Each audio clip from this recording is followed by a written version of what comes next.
The intuitive school of tarot interpretation is one of the best and worst schools of the whole lot. Basically, it can become one of the most powerful, especially when you really read somebody's mail. The problem about it, of course, is often pointed out in the personal school, where the people say, you better be right, and you better be right a lot, because the one time you're not right, you're over. Well, it's not quite that bad. And again, that also shows that there are schools, because why shoot barbs if everybody's in the same camp? There are a lot of important points to understand.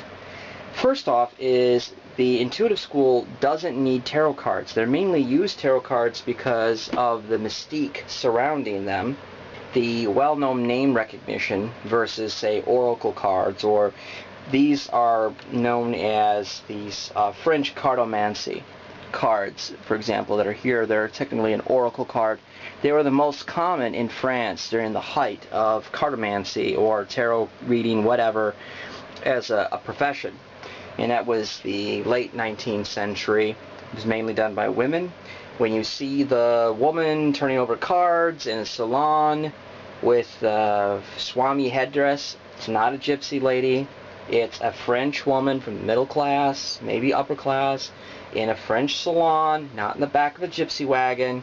And the gypsies never got into tarot, by the way, until probably the early 20th century, when they learned from the Giorgios. That's what they call the dumb white people who are not gypsies. Told them that they had a great history of doing tarot cards, and of course they said, oh yes, of course, I don't have my tarot cards on me right now, but I will next time we meet. So anyway, in all fairness, of course, the gypsies are going to have to scam us Giorgios a lot more before they ever break even. But nonetheless, all you need for the intuitive school is pictures. And really, oracle decks really are much cheaper and better than tarot cards, and they have more things that deal with practical people's lives than, for example, the tarot has the Tower card, which is about stuff that happens beyond the person's control, that is an upheaval. And it's a beautiful card. I mean, it's not beautiful to go through the tarot, the Tower experience, but it often brings life changes. Well, here you get much more practical. You get down to earth. So let's look at this. Oh, I see, madame. You're going to get some kind of notification, maybe a call, an email, about a young man, a gentleman who is interested in you. He has hearts for you. He brings a ring. And then you're going to go off to his nice place. As you can see, it's actually a lot easier than having to struggle with tarot cards. These are much cheaper. They run about $10. And they have pictures, and they're much more suited to usual questions that people bring, which is about love relationships. Where are they going? I mean, obviously this letter could be everything from a love note to a bill. So, you know, it could be the check is in the mail. You can be very creative with these kinds of things. Your package is on its way. You will sell your house. You might have difficulty selling your house. You know, these sorts of things. He loves me. He loves me not. And, you know, and you can work with those quite a bit. They're much easier to do.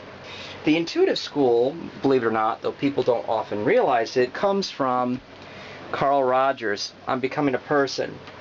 And much like in the therapy world, the person-centered approach is really wonderful. It works. It's very powerful. I've used it with people.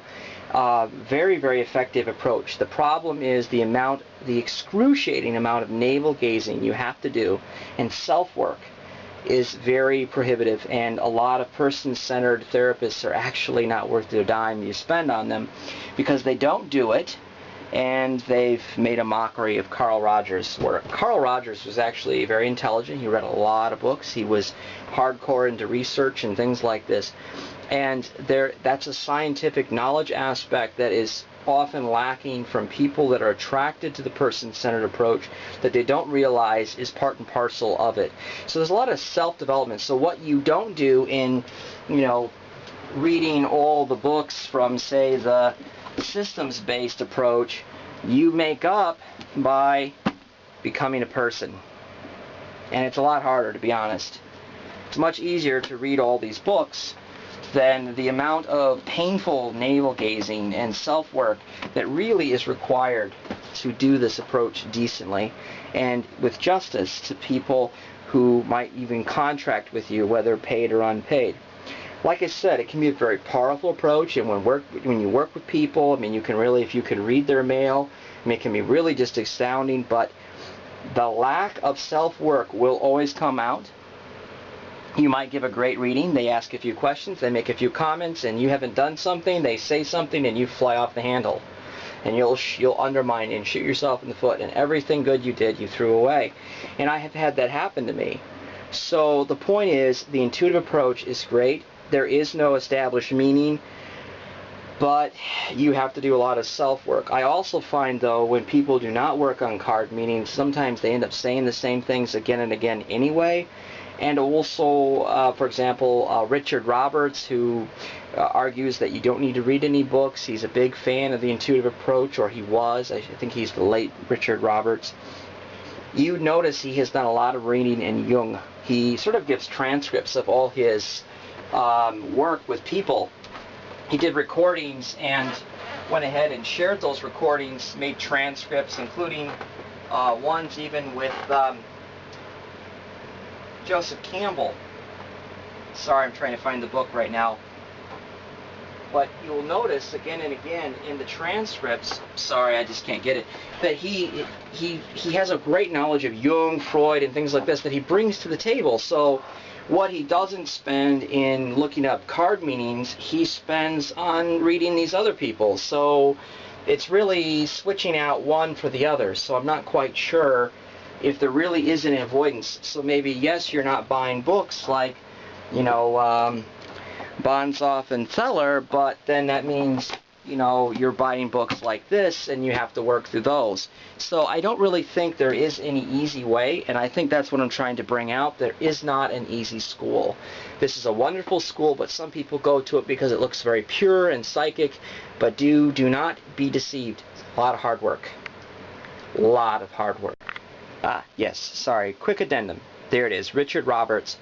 And it's a great book in a sense that, you know, he gives his interviews or his sessions with people, but you'll notice he repeats, even though he says he's not into card meanings, he repeats the same meanings again and again for cards with different people, and he has a sort of at least a lay encyclopedic knowledge of Jungian ideas and applications of Jungian ideas to tarot cards.